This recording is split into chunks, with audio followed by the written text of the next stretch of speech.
Sejam bem-vindos, sejam bem-vindas a mais um episódio do IEPREV Talk, o seu podcast de direito previdenciário, acessível a todo tempo, em todo lugar, com temas atuais do direito previdenciário.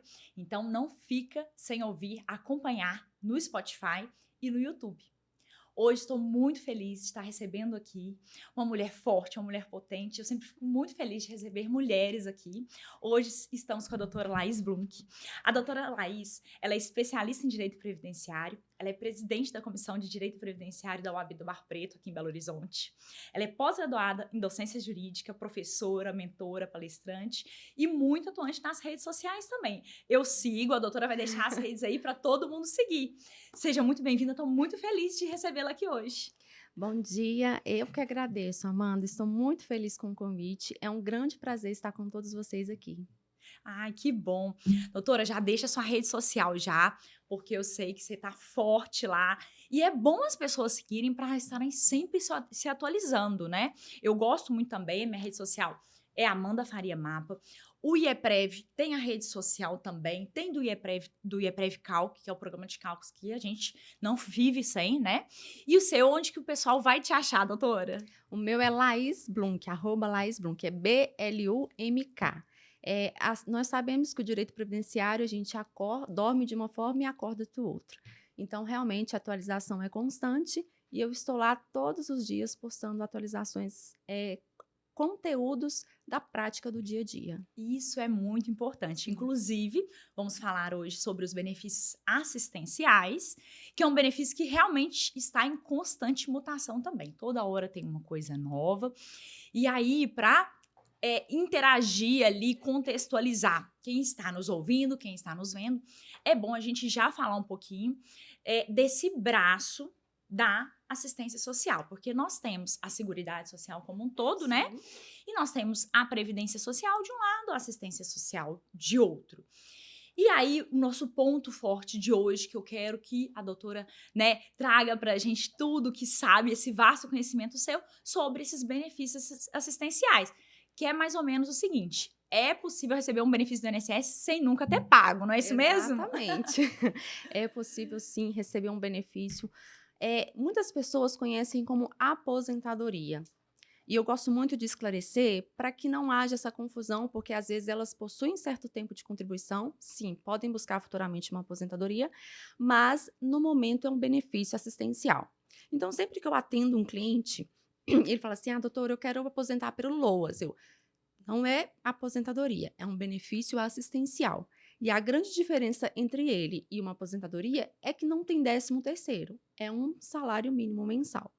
Então, esse conceito, né, esse esclarecimento para o cliente é muito importante, para ele saber que estou recebendo um BPC, sim, posso contribuir? Posso. Posso ter uma aposentadoria depois? Posso. Estou recebendo um BPC, posso contribuir e deixar uma pensão por morte? Posso.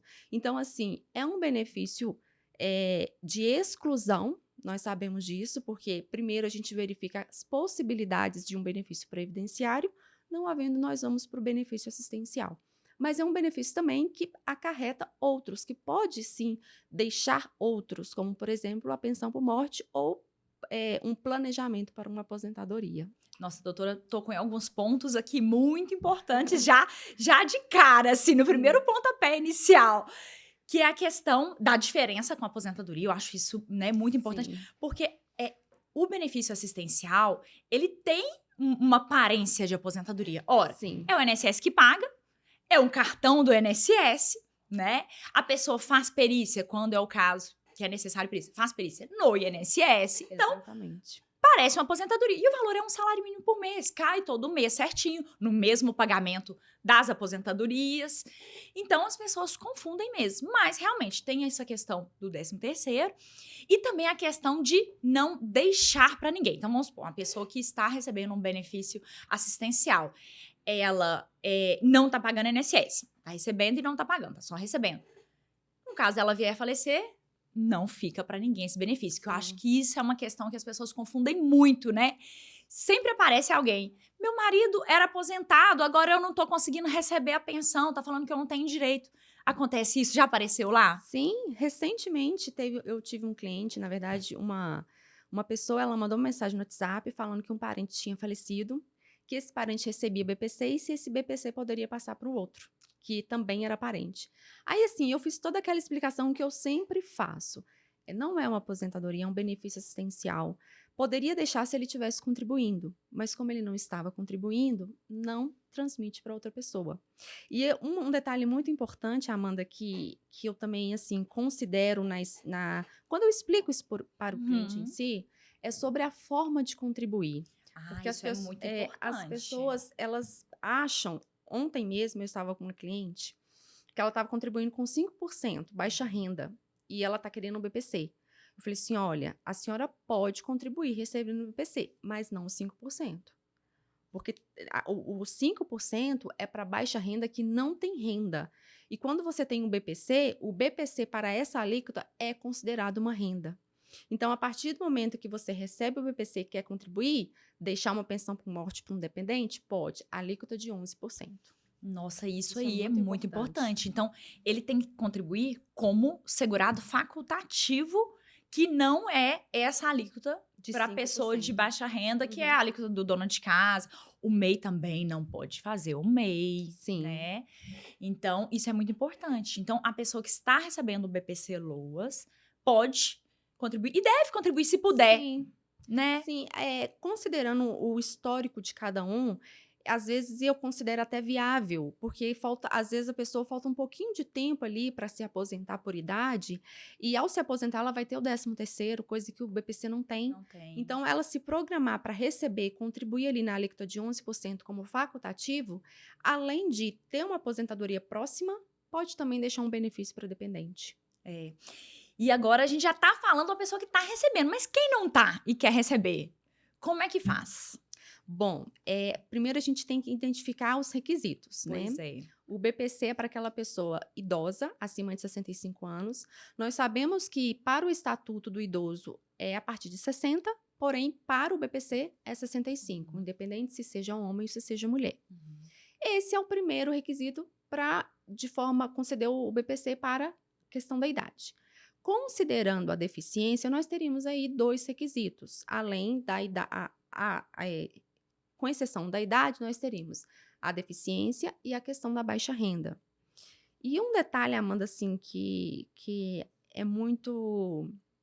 Às vezes, muitos advogados têm dificuldade, que eu já recebi questionamentos isso no Instagram, determinada doença dá BPC? A gente tem que entender que não é a doença. Aqui é deficiência. Não é um conceito de incapacidade. É o conceito de deficiência. Uma pessoa que está em desigualdade de condições com demais. É uma pessoa que enfrenta barreiras em relação a outro. Então, a gente tem que avaliar. Vamos dizer aqui, só um exemplo para ficar mais claro. A fibromialgia dá BPC? Bom, depende. No caso particular dessa pessoa, essa doença, a gente consegue enquadrar considerando que ela está enfrentando barreiras, está em desigualdade, tem obstáculos?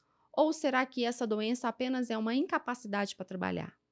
Então, nós temos que ter essa visão de BPC é deficiência e não doença. Por quê?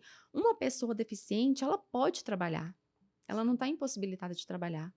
Então, quando a gente pensa no requisito, na questão da doença que dá o BPC, a gente sempre tem que ir por conceito de deficiência, até mesmo pela análise que será feita, biopsicossocial. É muito importante esse ponto. Então, nós temos 2 tipos de BPC. O BPC por idade, que é com 65 anos, homem e mulher, e o BPC da pessoa com deficiência. E aí, não tem idade mínima, criança pode receber, Sim, inclusive tem tido muito benefício concedido para criança, né? Tá muito exatamente. antigamente era raro você ver. Hoje eu acho que está mais, também como está sendo divulgado, né? As pessoas antigamente não tinham tanto acesso à informação, mas hoje muita criança. Eu, por exemplo, tive recentemente um recém-nascido, terminou o salário maternidade da mãe, infelizmente ela não conseguiu retornar ao trabalho. Já entramos com pedido de BPC, por causa da deficiência da criança. A mãe saiu do trabalho, a família ficou sem renda. Então, para a criança também é possível, né? Com certeza. Assim, o que a gente avalia na criança é porque muitas vezes, quando a gente pede um BPC deficiente adulto, a gente sempre reforça: olha, ele não tem condições de trabalhar para se manter, ele enfrenta barreiras. Mas criança não trabalha. O que eu vou falar para a criança? A criança, ela enfrenta barreiras em relação a outra criança. Por exemplo, um BPC para criança com autismo, na escola ela enfrenta barreiras, porque ela tem um comportamento diferente de outra criança, no desenvolvimento, na questão de aprendizado é diferente, na questão de socialização, de brincadeiras, em tudo, uma criança enfrenta barreira em relação a outra criança. Então é perfeitamente possível. Preenchendo o critério de renda, que também é um critério para a idade, uma criança consegue sim receber um BPC. E, além disso, tem todo um suporte que essa criança costuma precisar a mais também que outras crianças, né? Sim. Terapias, um trabalho todo multiprofissional também, que eu acho que pode ajudar a caracterizar essa necessidade do benefício pela deficiência, né? Sim, e principalmente se tratando da criança com autismo, é muito peculiar de cada uma. Vamos dizer assim, tem umas crianças que precisam de acompanhamento com fono, outras com nutricionista ou com as duas especialidades. Precisa também de fazer uma terapia específica em relação à música, em relação à natação. Então, assim, tudo isso gera muitos gastos e as famílias carentes, elas não têm condições. Então, a partir do momento assim, ok, temos aqui a deficiência, mas e a questão da miserabilidade? Todo esse gasto comprovado no processo já comprova a questão da miserabilidade. E a questão da deficiência, o fato dessa criança precisar de tudo isso, já também comprova a deficiência. É bem certo, Amanda, que há peritos, infelizmente, que apesar de você mostrar ali um laudo de uma criança com autismo, ele coloca como preenche o requisito de deficiência, mas não para o BPC. Já tive processo assim. Então, nesses casos, na via judicial, não tem erro. O autismo é deficiência por lei. Então, comprovar ali no processo a deficiência e a miserabilidade é um processo, assim, com certeza, com grande chance de êxito. É porque a gente tem algumas doenças que, por lei, a pessoa enquadra-se como uma pessoa com deficiência. Por exemplo, a pessoa com a visão monocular é uma Sim. delas. A pessoa ostomizada, né, que usa uma bolsa em tempo integral, é uma pessoa com deficiência. Então, a gente tem algumas deficiências enquadradas por lei, por um lado. Uhum. Só que, por outro lado, a gente tem uma outra coisa que o INSS traz aí nas instruções normativas, que é a questão do impedimento de longo prazo Sim. por mais de 2 anos. Então, eu acho que a gente fica, né? A gente tem uma lei que, olha, essa pessoa é uma pessoa com deficiência. E do Isso. outro lado, a gente tem o INSS atuando dessa forma de ter que verificar, além da deficiência, esse impedimento de longo prazo, esse impedimento por mais de 2 anos. Como é que. O que está acontecendo, né? O que o advogado vai fazer numa situação dessa, né? Assim, a resposta do perito é sempre a mesma que eu vejo quando ele indefere. Há impedimento de longo prazo, mas não acima de 2 anos. Acima de 2 anos, porque ele coloca o artigo lá, artigo 20. Não é uma doença superior a 2 anos, uma deficiência superior a 2 anos. Então, quando é a negativa, é questão de deficiência, Amanda, eu não sugiro o recurso administrativo. Porque no recurso administrativo, se tratando de deficiência, é um perito que vai avaliar outro. E assim, cá para nós, eu acho difícil um perito querer discordar do colega, para ser É sincera. verdade. Então, é via judicial. E a gente tem um outro porém que no INSS é o perito médico que está lá. Na justiça, a depender da especialidade, a gente consegue algumas especialidades, né? Tem como diz, um cardápio ali de Sim. especialidades que o tribunal, a depender da região aí, fornece. Por exemplo, o Tribunal Regional da Sexta Região tem psiquiatra, cardiologista, tem algumas especialidades que você pode optar. E assim, eu falo por mim, se eu precisar de um advogado para um inventário, eu vou ter que contratar um especialista em sucessões. Então, assim, cada um também na sua área, então eu acho isso muito complicado também da perícia. Sim. Que o médico que está lá, tudo bem, é o médico do trabalho, mas tem algumas deficiências que exigem uma especialidade para uma análise mais completa. Então, eu vejo muito essa diferença também do enfrentamento da perícia por falta desse especialista no INSS. Então, eu concordo com você, de ir para a via judicial também. Principalmente quando se trata de doenças psicológicas. Um indeferimento é, assim, quase que certeiro no administrativo, sabe. Eu percebo, eu não sei dizer a visão do perito nesse ponto, mas nós sabemos que a doença psicológica, a pessoa que faz tratamento com psiquiatra, ela é muito instável. Às vezes, 5 minutos ali da perícia, ela aparenta estar bem, mas as outras horas do dia, ela é outra pessoa totalmente diferente. Então, por não ter essa especialidade no administrativo, acaba afetando o resultado final, principalmente quando é uma doença invisível, que o perito não enxerga. É verdade. Porque quando é você falou bem, quando é uma doença visível, né? Então a pessoa chega lá, é cadeirante. Está cristalino, todo mundo está vendo que é uma pessoa com Sim, deficiência. Mas tem algumas deficiências que são ocultas, né? Tem deficiências sensoriais, o próprio espectro do autismo é uma também. sim. E é muito importante a documentação nesses casos também, né? Que o cliente documente a vida dele, né? Tenha laudos também. Eu acho que é importante juntar, né? Tanto, tudo bem, vamos para a via judicial? Vamos, porque o INSS tem essa dificuldade. Mas é preciso de documento também. Não adianta Sim. chegar lá de paraquedas, né? Não. É, se a pessoa chegar lá sem documento, a perícia não é nem feita. Eu já tive clientes assim. Na verdade, eles chegaram para mim após o indeferimento, aí eu perguntei: "Quais documentos você levou na perícia?". Eu não levei documento, eu só fui para o perito me analisar. Então, entendi. E além disso, o perito ainda coloca no laudo SAB: "Não foi apresentado documentos". Ou a perícia é remarcada e não é realizada. Em relação aos documentos médicos, Amanda, eu sempre que eu faço um atendimento, eu pego todos os documentos que a pessoa tem, e na hora que eu vejo que não tem ali um laudo bom, um laudo mais claro, eu falo o seguinte: olha, a gente vai marcar essa perícia, mas antes eu quero que você marque uma consulta. Eu vou te passar um encaminhamento, você vai levar para esse médico para ele entender o que a gente precisa, para ele elaborar um laudo completo para você apresentar para o perito. Isso eu faço tanto na perícia administrativa como na perícia judicial, para ter um laudo recente e um laudo que explique para o perito, que demonstre qual é o nosso objetivo. Porque não que a gente vai dizer para o perito, para o médico que colocar, jamais. A expertise é dele. Mas a gente precisa esclarecer, às vezes, para o perito que a gente está em busca de benefício em relação à deficiência e não à incapacidade. Porque às vezes a gente fala para o cliente, ele não sabe se expressar e chega com laudo lá. Não há possibilidade de exercer atividade laborativa. Mas não é isso, não é incapacidade, é deficiência. Então, esclarecer isso no laudo médico é muito importante. Eu sempre procuro fazer esse encaminhamento médico para auxiliar o cliente na consulta. Isso é muito importante, porque o médico ele não tem esse conhecimento do que a lei traz, essa Sim. diferença entre a deficiência e a incapacidade. Então, eu acho que essa dica aí todo mundo pode anotar, porque realmente ter um médico que faça esse laudo de uma forma, né, completa, primeiro, que traga toda a situação ali, e que também faça essa diferenciação, pode ser ali o pulo do gato do processo. Com Pode fazer toda a certeza. diferença Com ali, né. certeza.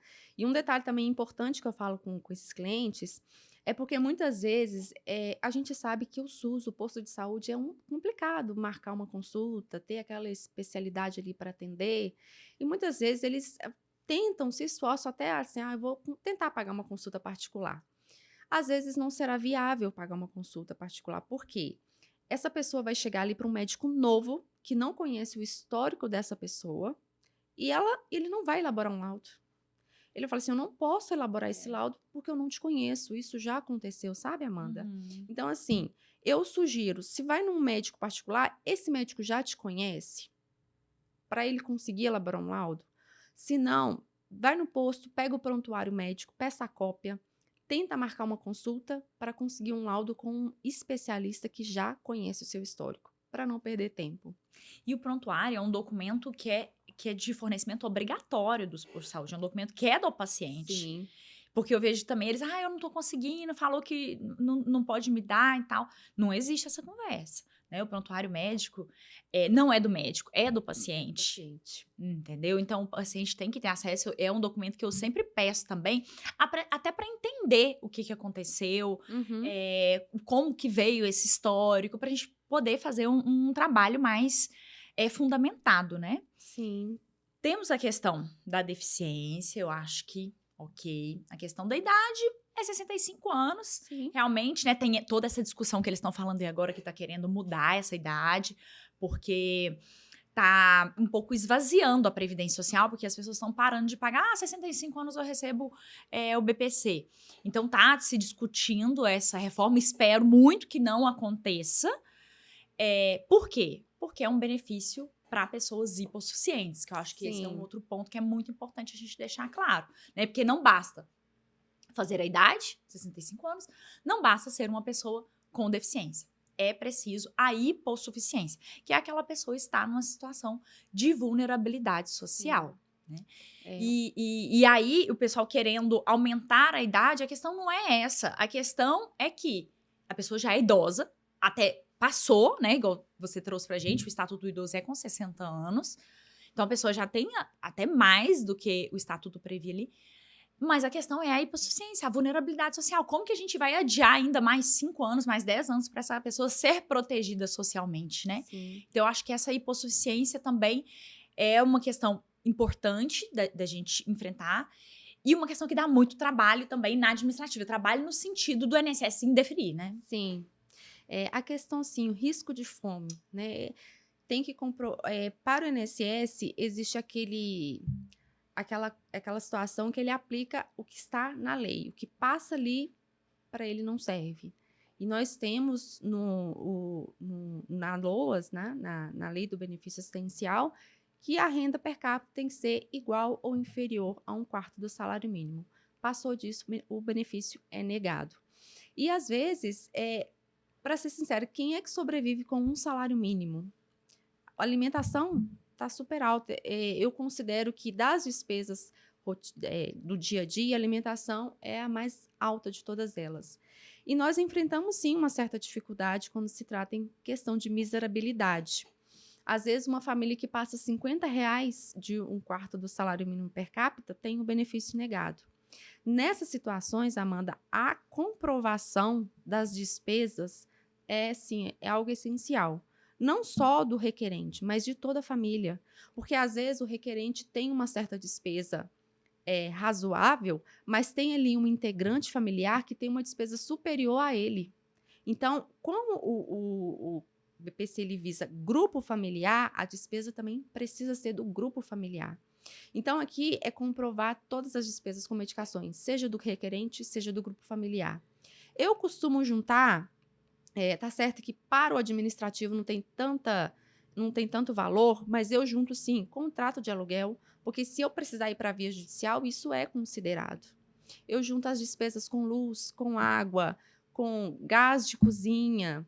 Então, toda despesa que aquele grupo tiver, colocar num processo administrativo é essencial, porque a gente precisa demonstrar que aquilo ali, que aquela renda que ultrapassou R$ 50, R$ 100, a pessoa continua na miserabilidade, ela continua no risco de passar fome.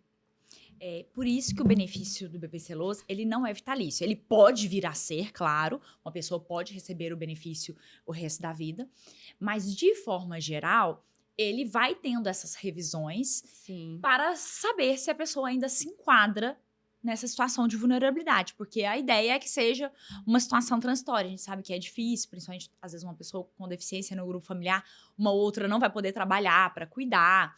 Mas a ideia é que seja um benefício transitório. Pode ser chegar a ser é, vitalício, mas ele passa por revisões. Então é importante a pessoa também estar ciente que o benefício pode ser cortado. Inclusive, no último pente fino do INSS, um tanto de gente foi convocado para fazer essa revisão, né? sim. E isso também é algo que eu deixo muito claro, sabe? Quando eu explico para o cliente, olha, ele é um benefício assistencial, ele pode ser cessado. A aposentadoria não é cessada. Uhum.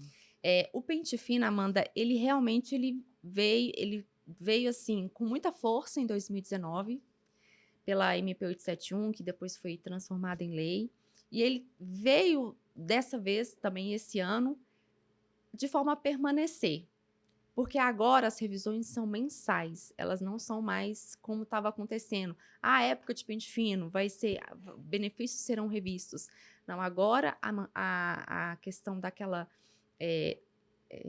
verificar se a pessoa continua preenchendo o requisito de renda, ela será mensal. Tanto é que agora o requerente ele tem que ter registro biométrico para requerer o benefício. Tanto sendo o CNH, seja no novo documento de identidade, ou seja, no título de eleitor. Ele precisa ter o registro biométrico. Os requerimentos que estão sendo feitos sem registro biométrico entram em exigência até que essa pessoa faça. E se é um menor, o representante legal precisa ter esse registro biométrico. E o pente fino, o foco número 1 dele é a questão da renda. É a questão da renda, é saber o BPC e o benefício por incapacidade. No que se refere ao BPC, o foco é renda, é saber se aquela família, se aquele requerente, se aquele grupo familiar permanece preenchendo o requisito de renda. Tanto é que o cadastro único ele precisa estar atualizado e certo. Porque a informação que tiver ali, o INSS vai usar para apurar se está irregular aquele benefício, se deve continuar, se deve manter ou cessar. Isso que eu ia falar, o CAD único, ele é muito importante, ele é o cadastro único das famílias para programas sociais do governo, então nem é só o BPC-Loas, tem outros programas sociais, Bolsa Família, por exemplo, outros tipos de programas que vão partir da análise do CAD único. Então a família precisa fazer esse CAD único, normalmente são nos centros ali de referência do bairro, da cidade, CRAS, que faz esse tipo de cadastramento, né? E ele tem que ser revisto a cada 2 anos, né? A cada 2 anos a pessoa tem que atualizar ele. Com relação ao CAD único, uma observação que eu sempre gosto de falar nas redes, eu acho que onde a gente tem a oportunidade de levar essa informação, a gente tem que levar, que muitas vezes a pessoa que está fazendo um atendimento ali, por exemplo, num centro de referência da assistência social, no CRAS ali do bairro, não tem o conhecimento da lei, porque possivelmente uma assistente social que está fazendo esse atendimento. E aí faz o CAD único e fala assim com a pessoa, olha, você não tem direito não, porque a sua renda está mais, ou você não enquadra na deficiência, e acaba essa pessoa mesma ali fazendo uma triagem de quem vai entrar com o requerimento, quem não vai entrar. Então eu sempre gosto de falar, procure o CRAS para fazer o cadastro único, procure o advogado para ter a orientação com relação aos benefícios do INSS.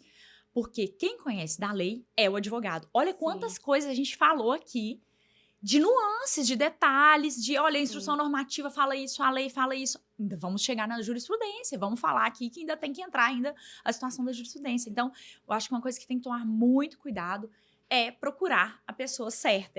Aquele. Tem um meme, né, no que roda aí, que é o seguinte: tô com sobrepeso, vou procurar um nutricionista, tô com um problema ortopédico, vou no médico, tô com um problema jurídico, vou procurar no Google, né? Exatamente. Então, assim, procure quem tem que procurar. Né? Claro que o pessoal, né, dos serviços que fazem esse atendimento base ali, dos municípios, dos bairros, tem um papel fundamental, essencial, são eles que estão de casa em casa, visitando as pessoas, mas a gente tem que reconhecer quando há uma limitação, e a limitação de conhecimento legal, a gente não tem dúvidas. Nós que formamos, que temos pós-graduação, especialização, mestrado, todo dia sai uma coisa nova, todo dia tem uma novidade, a gente tem que ficar se atualizando. Uma pessoa que não tem uma formação em direito não vai saber orientar da forma correta esses tipos de benefício, né? Exatamente, Amanda. E, assim, o cadastro único quando eu vou atender um cliente, eu não pego o comprovante do cadastro único, eu olho o formulário, porque ali estão os detalhes da entrevista que a pessoa deu lá no CRAS. E aí, infelizmente, eu percebo às vezes que essas pessoas querem ajudar, mas elas atrapalham ao final por desconhecimento. Eu já tive ontem mesmo eu atendi uma cliente para a BPC, e aí eu fui acessar o cadastro único dela.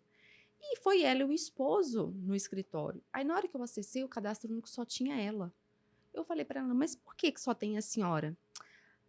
O pessoal do CRAS falou para eu colocar só eu, porque senão eu não ia conseguir receber o benefício. Eu falei assim, e ele recebe BPC? Eu falei assim, não.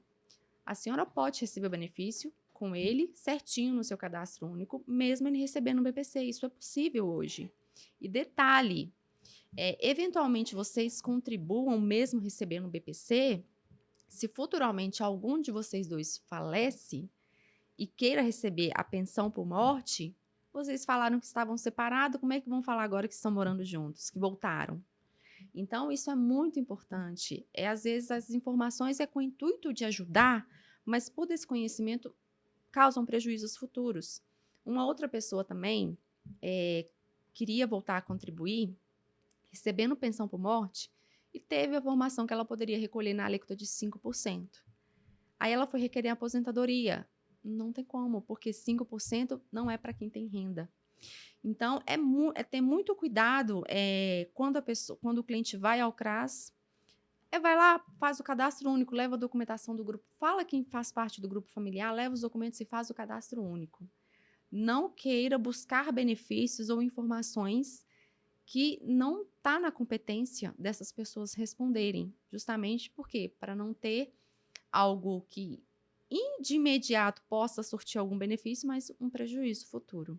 E como hoje está tudo ali na rede, tudo em fácil alcance, tudo no Google, as pessoas acham que é simples, que é olhar ali, a resposta está ali, e não é assim. A gente tem um problema hoje, até a OMS que lançou esse nome no meio da pandemia, que falou a infodemia, que é uma pandemia de informações Sim. erradas, que as pessoas ficam repassando uma para outra. Por isso que é tão importante, eu estou tão feliz de falar sobre esse tema aqui, porque os benefícios assistenciais são benefícios que muitas vezes são deixados de lado mesmo, porque é um cliente que não é fácil de lidar, a gente sabe que não. É um cliente vulnerável, então é um cliente que está passando por uma situação complicada, às vezes uma pessoa com deficiência, uma pessoa com um transtorno mental, mas é um cliente que mais precisa do seu atendimento. E muitas vezes eles não sabem falar nem o que eles têm. Eu fui atender uma cliente, eu perguntei, qual que é o problema da senhora? Eu tenho um problema na coluna. Aí eu tive que pegar o relatório dela, ler e entender qual era a patologia que ela tinha, porque ela não sabia nem falar qual que era a doença dela. Então, são clientes, assim, humildes, clientes que não têm, às vezes não tem WhatsApp, não sabe mexer no celular, não tem informações. Então, o que falar para eles é aquilo ali. Pois é, por isso que eu fiquei muito brava com esse negócio da biometria.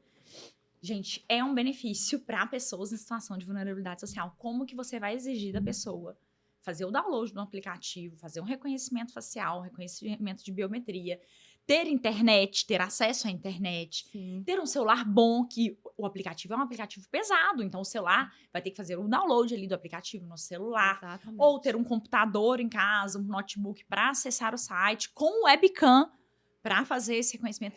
Então, eu acho que a INSS, ao mesmo tempo em que ele quer se modernizar, e tudo bem, as coisas estão avançando, a gente tem que avançar, o INSS está todo virtualizado hoje, a gente tem teleperícia, as coisas estão evoluindo. Sim. Mas a gente tem que tomar muito cuidado em evoluir e deixar pessoas para trás. Que essa é a minha grande preocupação com essa questão da biometria no BPC Loas. Porque poderia ter colocado biometria em outros centenas de tipos de benefícios. Mas, na minha opinião, o BPC Loas não. Porque são pessoas vulneráveis, pessoas em situação de hipossuficiência. E a gente está num país onde mais de 25% das pessoas não têm acesso à internet. Não tem. E as que têm, a gente ainda tem que questionar qual é a qualidade dessa internet. E se tem o aparelho para certo ali, que vai poder fazer esse acesso, que vai conseguir fazer esse acesso. Então, essa questão da biometria é muito complicada, porque, igual a doutora falou, entrou com requerimento, a primeira exigência que você não consegue dar seguimento ao processo. E pior, além de você não conseguir dar seguimento ao processo, você não consegue acessar a via judicial. Porque para acessar a via judicial, você tem que ter a negativa do INSS. Então, eu acho essa questão muito complicada. Eu espero que o INSS repense. Em todo lugar que eu tenho oportunidade de falar disso também, eu sempre reforço. Porque a preocupação do INSS tem sido em reduzir custos, em não ter lesões ao erário. Só que a preocupação não pode ser essa do INSS. Essa tem que ser a preocupação da Receita Federal, aí eu concordo. Sim. O papel do INSS tem que ser conceder benefícios, ao maior número de pessoas possíveis, proteger socialmente todas as pessoas que precisam ser protegidas, todas as pessoas com deficiência, todos os idosos. Então, eu acho que o INSS está assumindo um papel aí que não é dele. Exatamente, Amanda. Essa questão da biometria, por exemplo, os documentos desses 3 que estão na portaria, que é a CNH, a identidade ou o título de eleitor, o mais acessível é o RG, é a carteira de identidade. Só que o problema maior é que para agendar esse novo RG está muito difícil. Tem um aplicativo que eu indico para os clientes quando eles chegam no escritório, eu verifico que ele não tem essa biometria, eu falei assim, olha, esse é o aplicativo que você consegue agendar. E lá, quando você acessa, tá lá, possíveis disponibilidades tal dia. 3 dias daqui a 1 semana, mais ou menos. A pessoa tem que tentar acessar às 7 horas da manhã, de madrugada, meia-noite, para ver se consegue agendar. Porque até o agendamento desse novo RG tá complicado. Olha pra você ver. E a CNH e o título Não é eleitor, qualquer muitas coisa. vezes, é inviável, a pessoa não tem. Então, Não, a CNH eu acho o documento mais difícil de se conseguir para uma pessoa vulnerável, não tem. uma pessoa que está Não ali na tem. miserabilidade, que é deficiência ou que é idoso. Não A tem. CNH é muito difícil. O título de eleitor, talvez, né? Mas assim, ainda também está naquele intermediário, se vai conseguir ou não essa biometria com facilidade. O mais acessível, até então, que deveria ser acessível, seria o novo RG. E até nele está se encontrando muita dificuldade de agendamento. Nossa, é muito complicado. Com relação ao CAD único, eu acho que é importante a gente ainda falar mais um ponto, que é quem vai estar no CAD único. Eu acho que essa dúvida também é uma dúvida muito recorrente. Eu acho que muitas vezes também o próprio CRAS faz essa confusão de quem que tá ali. Uhum. Por exemplo, tem a mãe, o pai,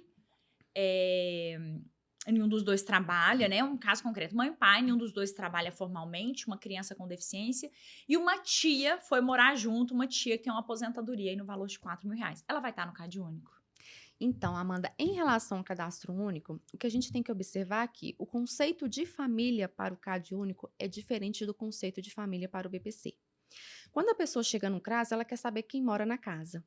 Então, não interessa, sabe, se é avô, se é tio, se é primo, o cadastro único quer a família. Já o BPC não, o BPC tem quem faz parte do grupo familiar para o BPC.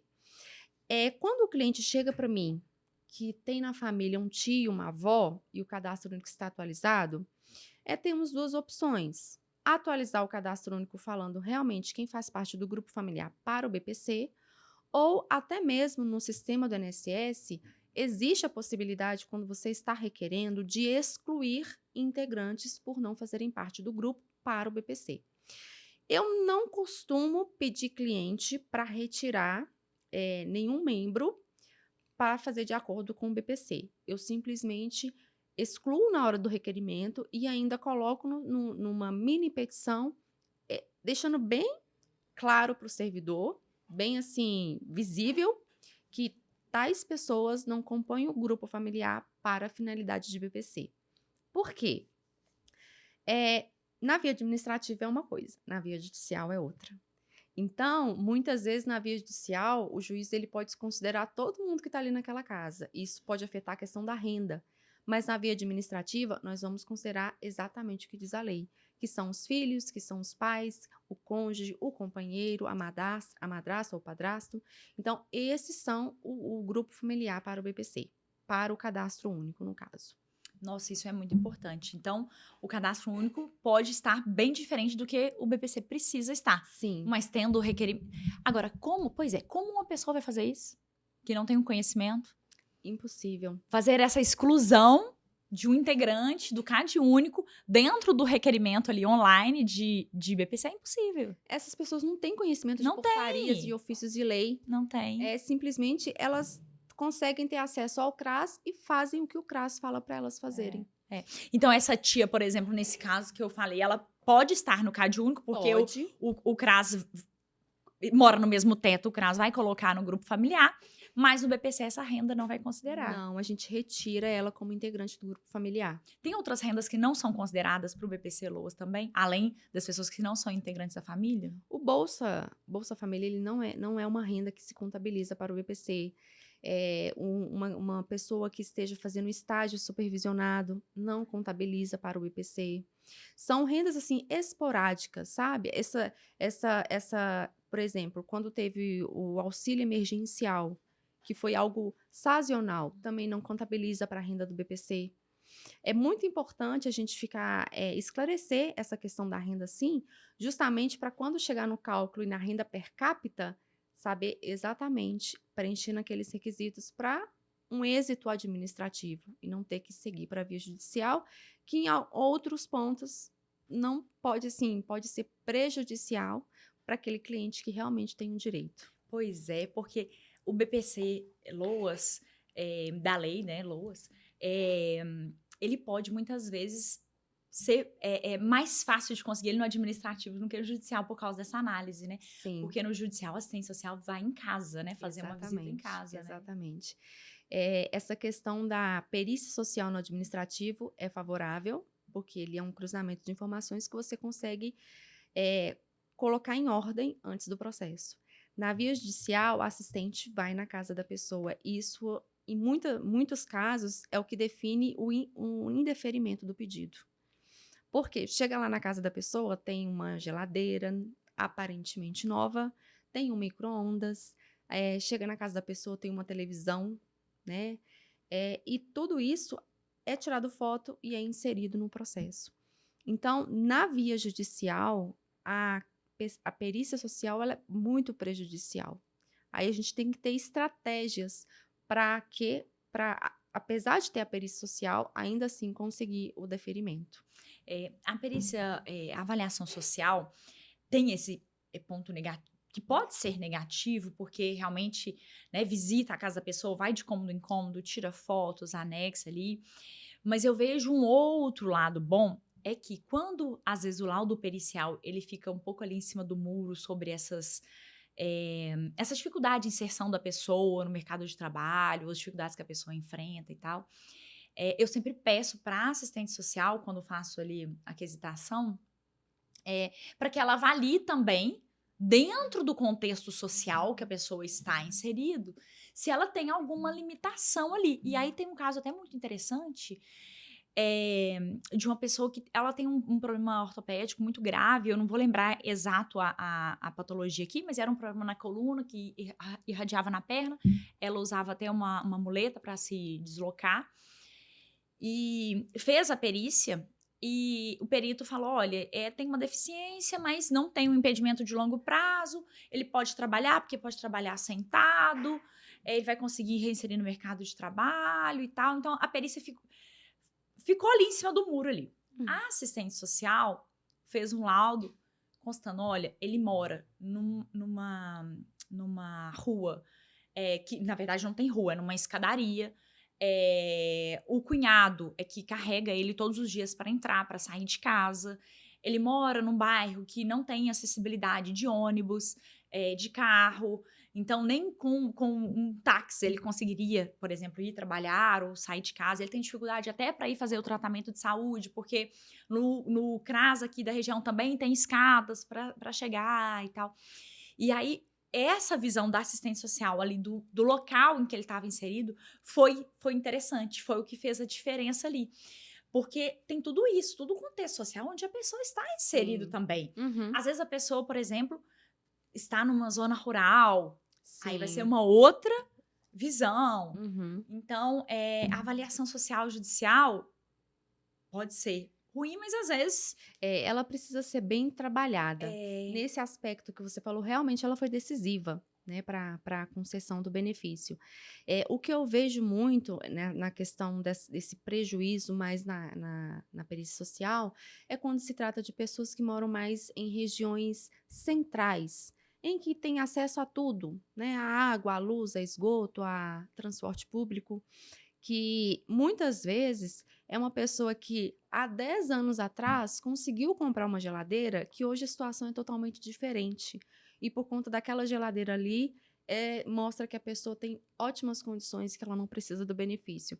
Então, nesse ponto, sim, a gente tem que trabalhar bem a perícia social. Mas eu tive também uma. Na verdade, não era cliente minha, era de uma outra advogada que nós estávamos conversando. E ela veio expor para mim que ela não sabia o que ela poderia falar na audiência de instrução e julgamento sobre a questão social. Aí eu falei com ela assim: olha, você conhece a casa desse cliente seu? Faz o seguinte, peça ele para tirar fotos. Explica o porquê que você precisa dessa foto para que ele não se sinta constrangido em mostrar a casa dele. Aí, quando ela recebeu as fotos, ela ficou chocada, porque não tinha nem porta na casa. Era realmente pessoas, assim, não era totalmente rural, mas era próximo.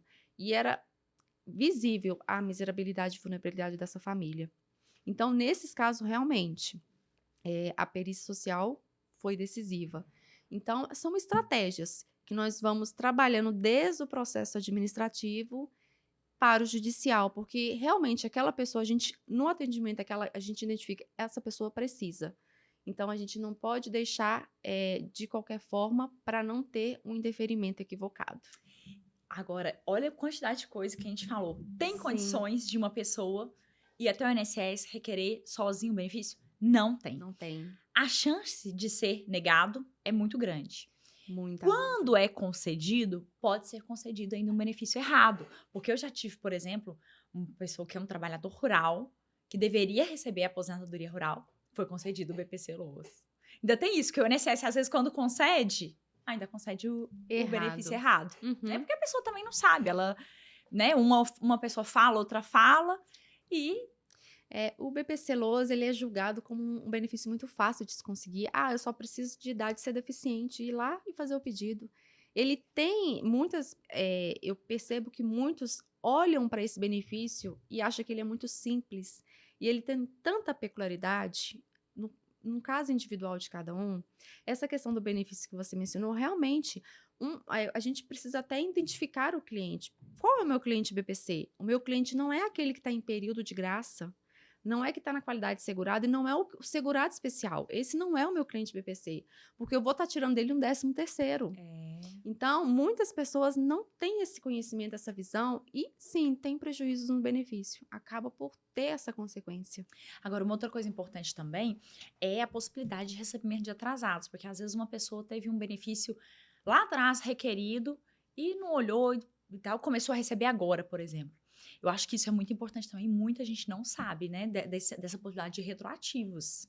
Exatamente. Já aconteceu de uma pessoa fazer o pedido, por exemplo, anos atrás, vamos considerar, vamos colocar uns 3 anos atrás. E aí foi negado, não fez nada. Procurou um advogado e conseguiu o benefício. Se esse advogado ter o cuidado de analisar o sistema antes de fazer o processo, ele vai identificar, assim, que houve um pedido lá atrás.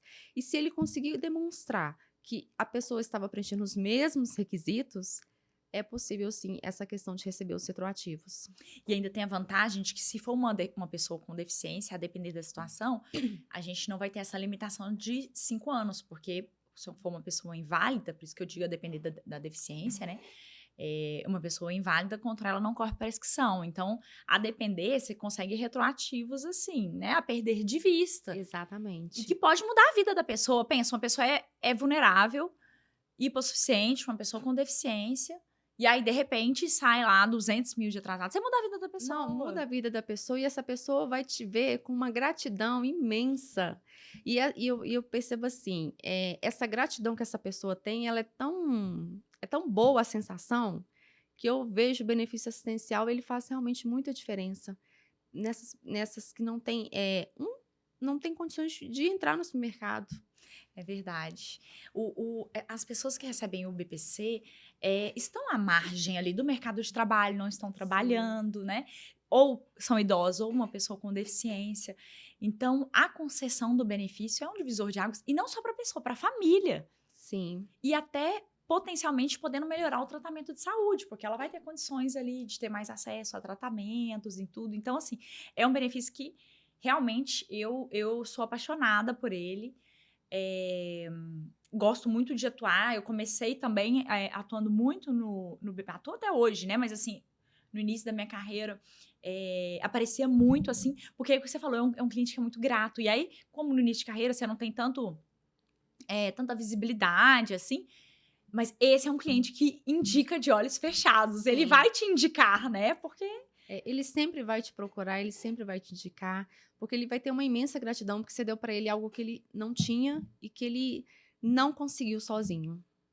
E que, entre aspas, ele não pagou para ter, porque não tem que pagar o INSS. Exatamente. Porque a aposentadoria, pensão, outros tipos de benefício, auxílio por incapacidade temporária, auxílio acidente, a pessoa paga para ter, a pessoa é segurado. Então é um seguro, a pessoa está pagando um seguro para em determinado momento utilizar. Então Sim. ela está, entre aspas, tranquila, Uhum. porque vai receber, mas por outro lado, ela tá, como diz assim, te cobrando no sentido de, olha, eu tenho o direito de receber Exatamente, isso. eu fiz a minha Eu parte. fiz a minha parte. O BPC Loas, não. A pessoa não fez esse investimento ali, porque não precisa ter pago nunca uma contribuição para o INSS. Então, o retorno emocional dele, eu acho que para a pessoa e para nós, enquanto profissionais, é muito bom, né? Sim, exatamente.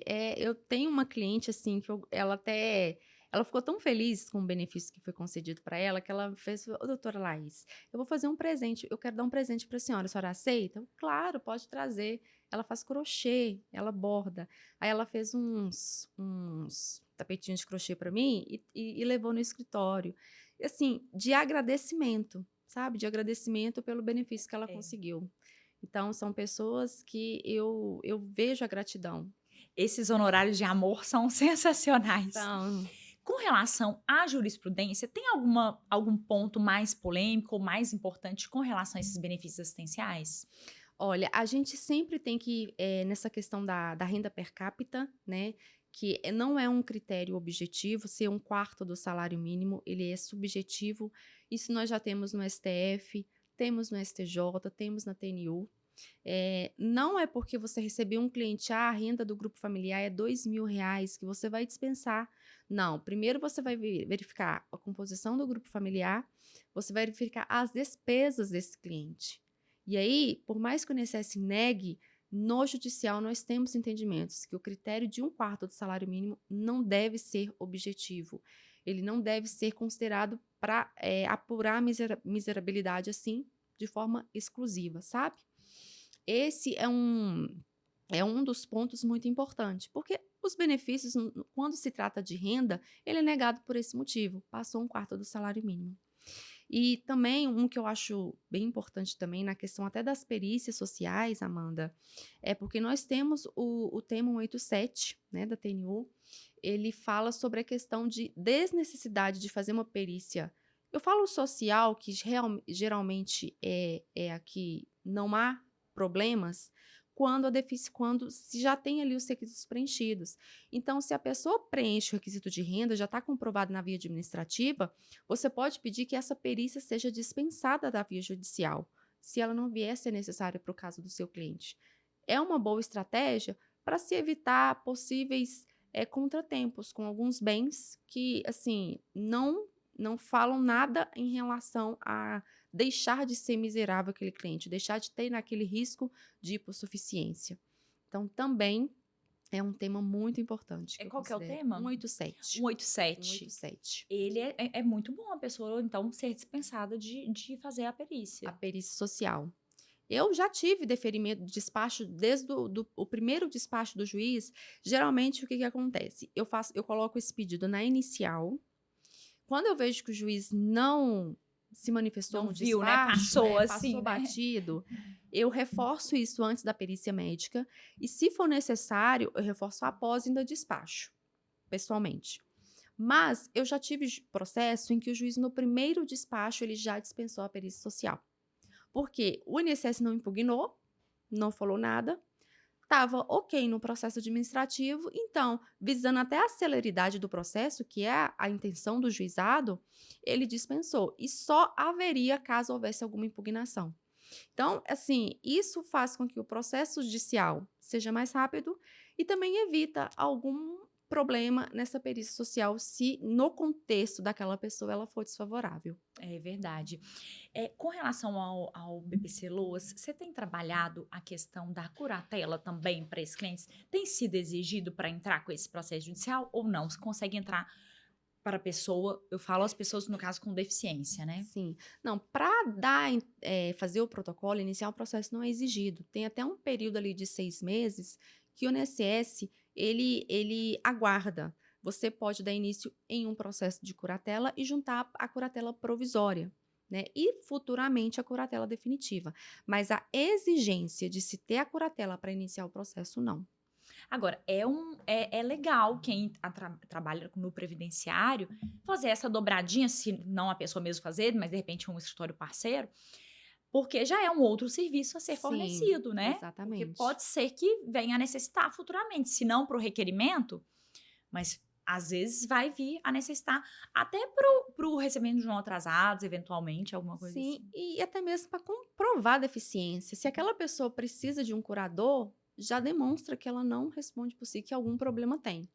Então, em casos que seja viável a curatela, é algo a se pensar em oferecer isso para esse cliente, até mesmo pela segurança do benefício, segurança dele em relação a outras pessoas, quando a partir do momento que ele começar a receber esse benefício. E como não é exigido, é bem possível iniciar o processo concomitantemente oferecer esse serviço de curatela. É, porque a curatela provisória ela pode ser deferida de forma mais rápida, Sim, né? E é mais um serviço para você ofertar. Claro que estamos falando de clientes que são clientes hipossuficientes. Você vai ter toda uma flexibilidade para receber esse honorário, exatamente. né? Muitas vezes, às vezes, deixar até para quando for Uhum. concedido o benefício, né? É. Haja paciência para trabalhar no previdenciário, é isso mesmo. Mas não tem como, e Não isso tem é como. certo. Eu já tive cliente em que a curatela provisória foi concedida em menos de 30 dias. Olha, Então, assim, é certo que o pagamento é após o benefício, não tem como.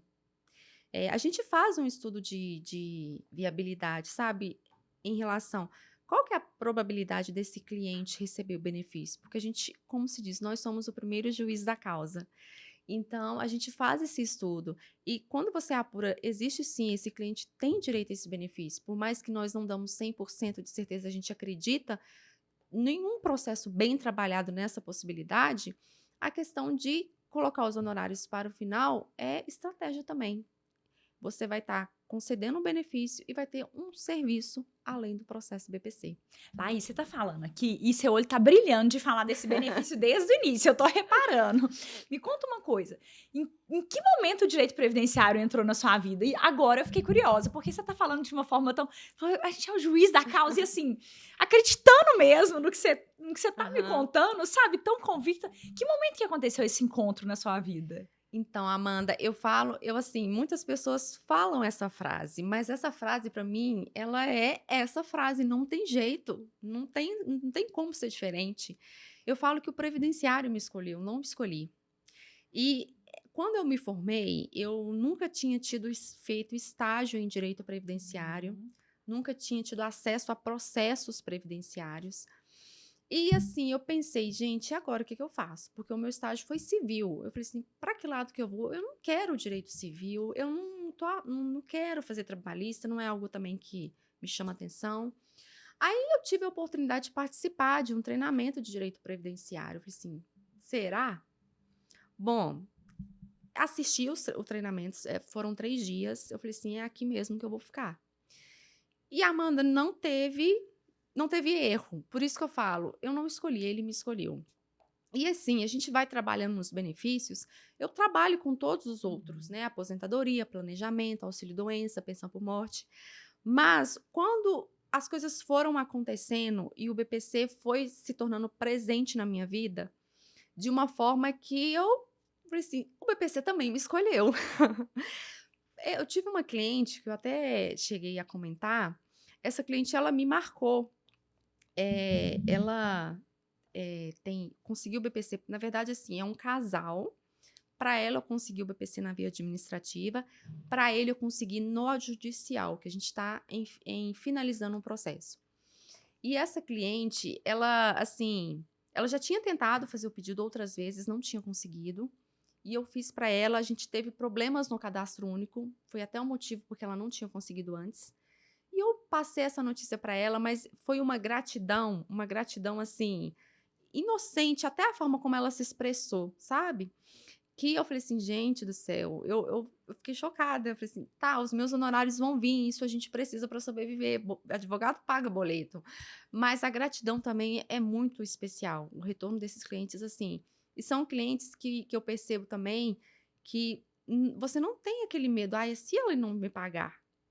Essa cliente em específico, ela queria visitar um parente, fazer uma viagem, mandou uma mensagem um mês antes, me pedindo autorização para que ela não me pagasse no mês seguinte para ela conseguir ver esse parente. Depois que ela falou assim, olha, doutora, se a senhora falar que não pode, eu vou te pagar, tudo bem. Mas é porque eu queria muito ver meu parente.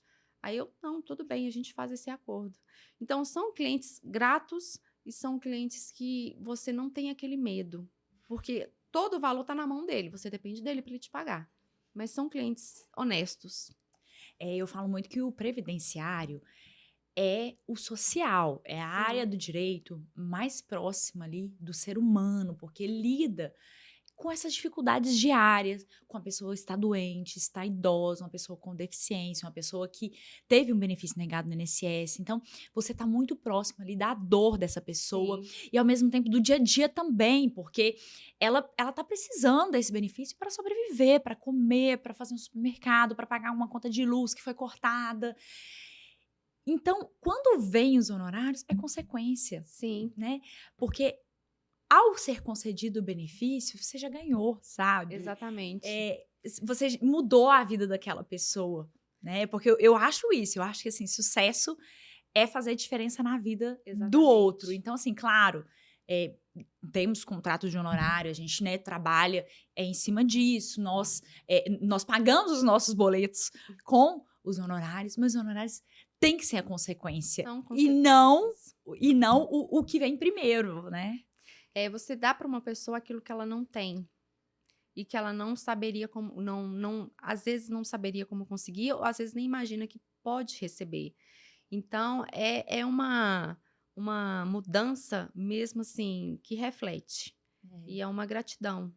Eu sinto os clientes muito gratos por isso. E isso me deixa muito satisfeita. Eu fico muito feliz. E além do Previdenciário te escolheu, e a Prev também te escolheu, a nossa diretora de eventos, tô ansiosa pra gente se encontrar também no congresso, né? Nossa, Amanda, não fala. Eu tô contando os dias.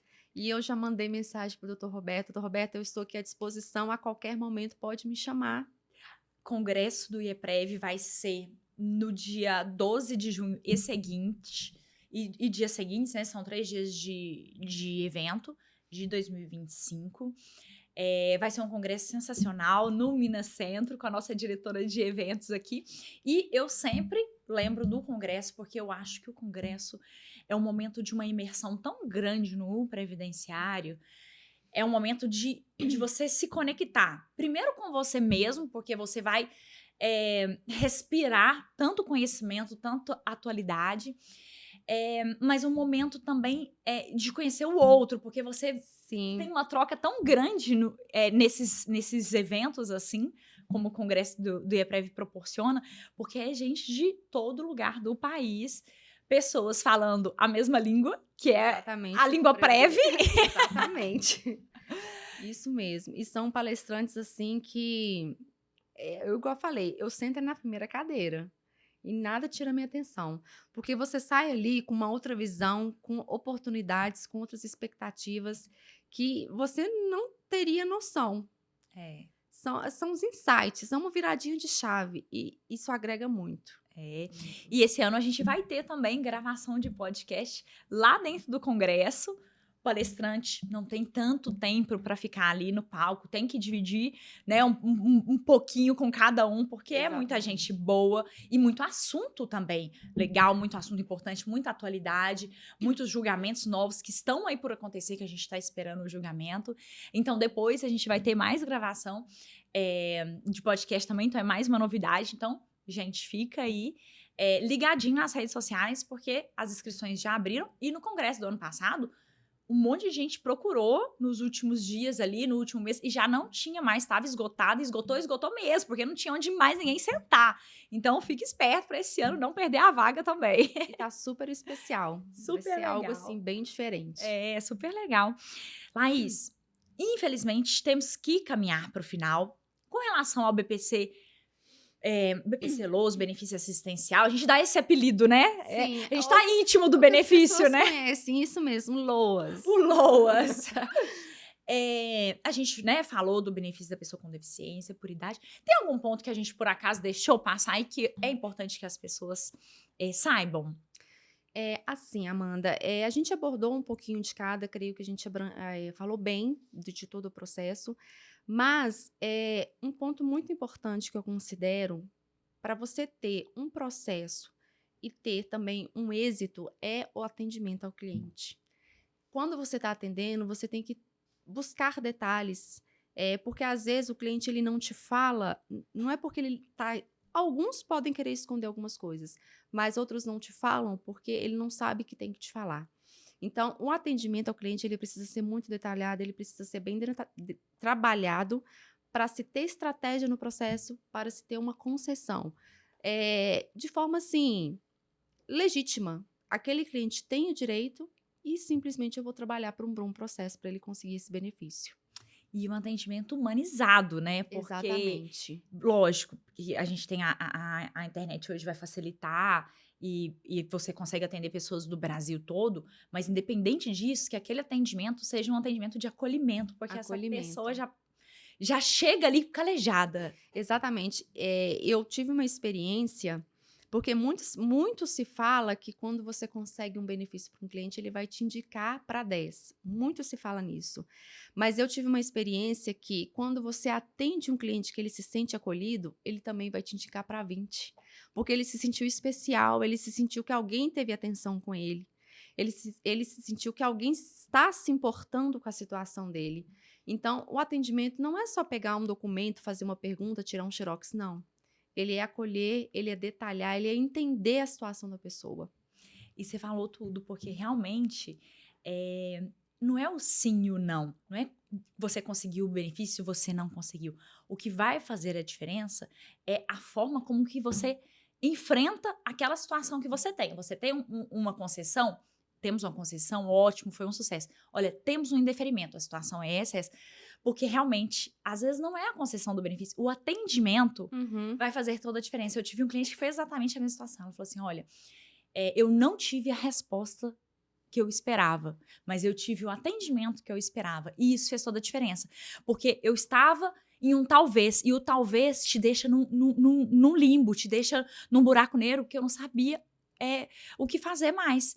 Você me disse um não, mas você me disse um não que era o que eu precisava ouvir e me indicou para diversas pessoas. E se sentiu acolhido, né? Eu acho isso, assim, diferente. Porque ignorado ele já está sendo lá fora. Então ele precisa de alguém que o receba de forma especial, de forma diferente. Ignorado por um órgão que deveria estar fazendo esse primeiro acolhimento. Né? É muito complicado.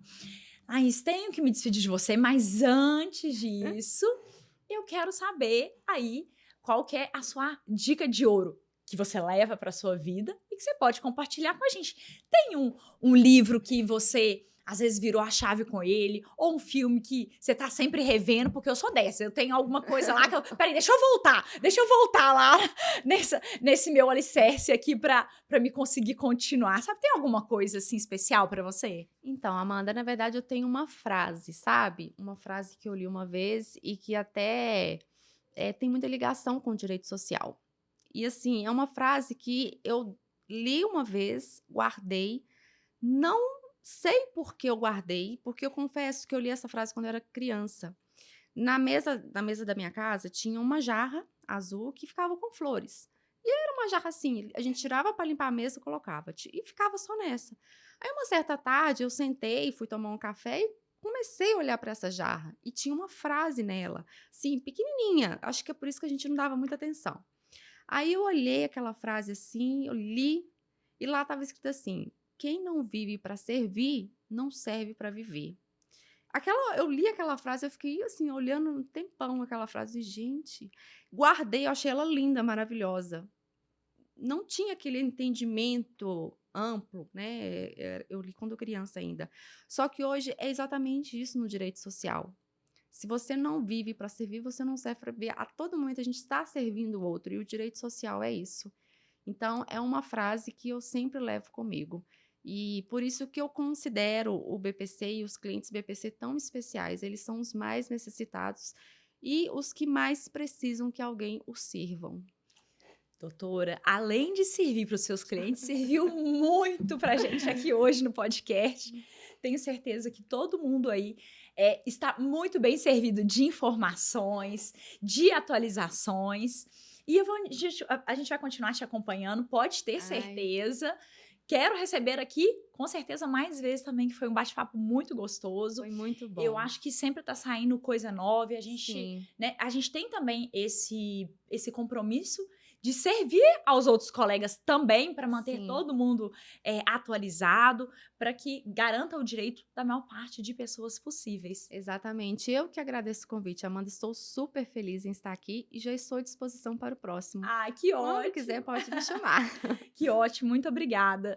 Pessoal, finalizamos mais um episódio do IEPREV Talk, o seu podcast de direito previdenciário. Todas as atualidades, todas as novidades do direito previdenciário você encontra aqui. Segue o nosso canal no YouTube e no Spotify e fica ligadinho porque toda segunda-feira, 6 horas da manhã, tem um novo episódio e um novo convidado especial trazendo várias informações aqui para vocês. Até mais!